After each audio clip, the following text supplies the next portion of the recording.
5 pole winners this season so far.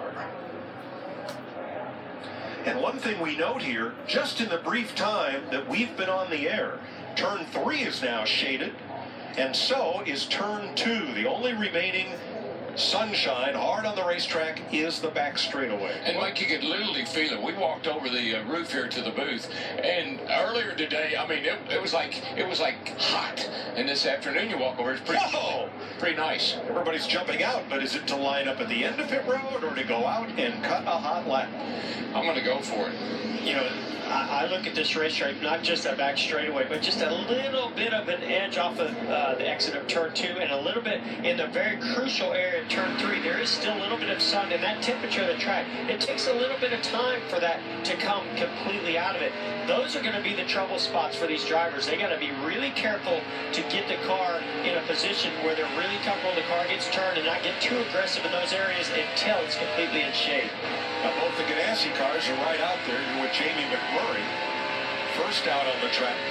Mike, I want to get my lap in, and because I want to let my tires cool, I want to let my car cool down, and I'll be ready for the next go-round. And if I think I got a pretty decent car, I'm going to go out there and get me a pretty decent lap, and then sit back and wait. I can always go back out if I have to. Jeffrey Earnhardt. Wow, yeah. You see Jeffrey Earnhardt wiggling and moving up the racetrack. Regan Smith. Kyle Larson's out there. Here's McMurray on his lap. I doubt that we're going to break the track record at a 27.167, 198.7 miles an hour. We're going to be in the 27s. I'm really curious to know what kind of fall-off we have from round 1 to round 2, or your first time to your second time. We've seen now this Goodyear tire that's here has more fall-off on the race runs. Will that also come into play even on a qualifying run when you go out the second or third time? Yeah, that'd be interesting to watch, because it seemed to me like if you lay down a good lap here, 1 lap, which is almost like 2, then you go in, wait, and go back out later. A bit of a surprise here at the top of the board. Casey Mears, 28.43. We saw 28 flat was the fastest time in practice, so maybe the track temperature is not quite there for them to be able to get that really impressive 27-second bracket lap. Ricky Stenhouse, one of many patriotic paint schemes on this Memorial Day weekend. Michael Annett, Danica Patrick.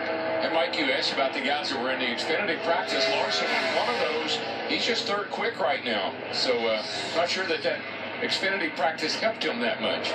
We heard from Trevor Bayne, sparks were going to fly here. We're seeing it out of Ricky Stenhouse Jr. through 1 and 2.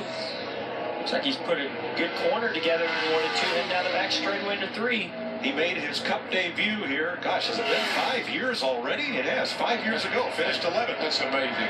This should be a pretty good lap. Got right down to the white line and put it for a split second. Nice lap. Way into 28.30 for Ricky Stenhouse. I saw where Fastenal just signed back up with these guys for an extended period of time. Good for them. Danica 5th out of 8. Michael Annett 7th of 8 right now. And here comes Kurt Busch, who was fastest in practice. This ought to be a good indication of what kind of track condition we got right here with Kurt on the track right now. Boy, look at that car change direction right through there through the middle, 1 and 2. He knows a little something about this joint. We talk about the track record. He's the holder of that record, set in 2014. And that gap was gaining quite a bit until he turned 3. Well, that's the turn. You got to be real careful not to overdrive. Top of the board, 28.24 for Kurt Busch. I'm just shocked that it's not faster than the time we saw him run in practice. It'll be in the second go-round. I think this says you just want to log a good solid lap, then go hard in the second go-round. Jamie? And that's exactly what Kurt was talking about. In practice, he went out on old scuff tires, then he put stickers on at the end. He said, what a huge difference these new tires, this new compound that Goodyear brought has made. They changed the setup on that race car. He said, it's going to be really tough to do it for 3 consecutive times here in these 3 different sessions. A.J. Allmendinger with a whole Memorial Day weekend picnic on his car. And he is 6th out of 10 right now. Big lineup on pit road, waiting.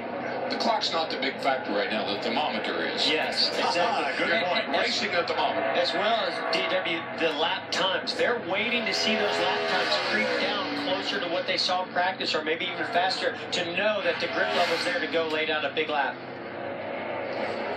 Chris Buescher headed for the clock.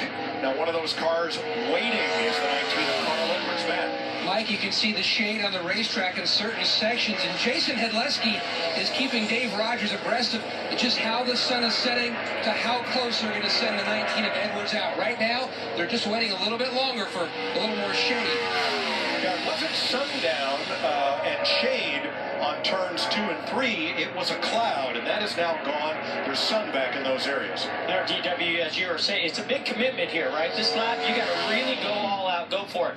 The waiting game is good for track temperature to come down. But if you miss that lap by a little bit, if you overdrive it in one corner or underdrive it in another corner, now all of a sudden you run out of time. You don't have a chance to go back out a second time. Yeah, that's the gamble, running the clock out. The other thing is I want to let my tires cool off, man. I think that'll be important. 19's rolling. Whoa, we see Biffle getting wide off of turn 2 there. He was sparking and bottoming out in the middle of the corner. You saw he tried to stay in the gas and run it wide. He just ran out of racetrack. It was pretty tough over here last week.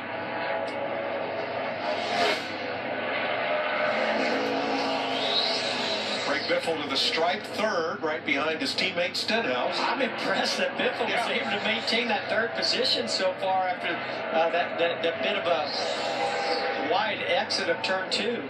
Martin Truex coming to the line, fourth. Got the 19 on the track. And here comes the 18 to the line. So we got the 2 Gibbs cars out there. I think these track conditions are throwing a lot of drivers and teams off. I think they were expecting the grip level would be much higher than this. I know I was. Edwards sixth. I agree 100%. But I just don't think we're going 100% right now. I think there's a little bit left in the tank. Clint Boyer 12th. There's Austin Dillon, another of those drivers who just was on track for Xfinity practice.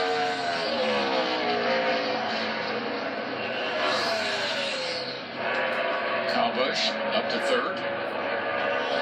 There's another one of those Roush Fenway drivers, and Trevor Bayne, we heard him talk about spark. Saw his teammates spark it through 1 and 2. Here he comes through 3 and 4.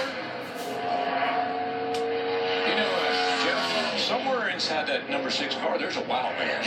we saw that in the showdown, didn't we? We saw it last week. All right, he's 11th. Here is Ryan Newman, 9 times a pole sitter at Charlotte Motor Speedway.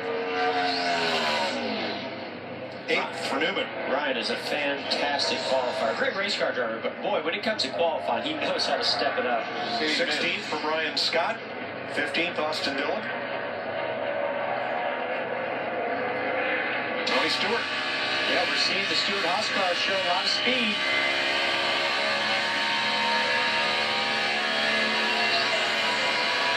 Stewart has 1 pole at Charlotte. You can see he was a little bit conservative there, getting into 3, trying to get back in the gas. He does this thing where he jumps back in the gas and then jumps back out and gets wide open again right after that. Here's a guy I'm watching right here, guys. Let's see what he can do. He's laying down a pretty nice lap. Set on a pole here in 2014. Jimmy Johnson 6th. Brad Keselowski on the clock. And Denny Hamlin 8th. Joey Logano to the line. Beginning his lap. What do you think, Larry? Are they taped up solid, do you think? Well, I think they are, but when I look at Jimmy Johnson, Denny Hamlin, Carl Edwards, just to name a few, I don't know that they ran a 100% qualifying lap. As you guys were talking, trying to save a little bit, those times should get them on to round 2. That way they got a little bit left. Brad Keselowski 5th. Here comes his teammate Joey Logano. Top of the chart, 28-22. Well, the momentum continues for that team. Matt Kenseth, 21st. So the bump spot now is Regan Smith at 24th. Dale Earnhardt Jr., 20th. That bumps Smith and puts Clint Boyer on the hot seat. Here's Kevin Harvick. Harvick is 7th. That'll knock out Boyer. Jamie. And as crew chief Rodney Childers has been sitting here listening to other drivers who went out before them saying how greasy the track feels and how slick it is. So he told his driver right before he went out, think about dropping that track bar before you take the green. Great inside info, waiting just a bit. And that's all great information to know, and this is why I like the waiting game, because if you think that you need to go out and run in the mid-27s, that's a whole different kind of a commitment and aggressiveness that you have to run. If you know that the fastest time's a 28.2, 28.3, that tells you what kind of a lap you need to put together, what you're really looking for, and that you can maybe just squeeze a little bit more out of it instead of trying to go get it all and actually ruin the lap. Yeah, I'm not so sure these guys don't say a 28.2, I can do that.